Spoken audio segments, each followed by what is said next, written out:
శ్రీకాకుళం జిల్లాలో టెక్కలి నియోజకవర్గంలో గోశాల బిల్లును బుక్ చేశారు.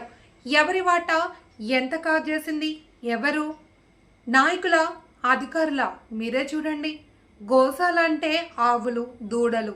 వాటి కోసం, సంరక్షణ కోసం, ఆశ్రయం కోసం ప్రభుత్వం కోట్ల రూపాయలు ఖర్చు పెడుతుంటే అధికారులకి నాయకులు అని అడ్డుపెట్టి కోటి రూపాయలు దుర్వినియోగం చేస్తున్నారు.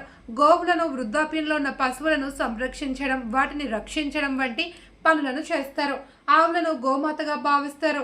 ఇది కొందరు తమ జేబీలు నింపుకోవడానికి సంతబొమ్మలి మండలం దండుగోపాలపురం మండలంలో 2014తో 2018 మధ్య కట్టిన పలు గోశాల నిధులు నిర్మాణం చేసిన వారి పేరు మీద వేయకుండా వేరొక వారి పేరు మీద వేసుకుని గోశాల బిల్లును పందికొక్కుల్లా తినేశారు.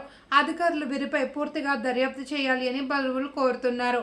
ఏంటి ఇలా జరుగుతుంది అంటే, చేసిన వారు నాయకులైతే చెప్పేది ఇంకా ఎవరికి అని గుసగుసలు అడ్డుకున్నాయి.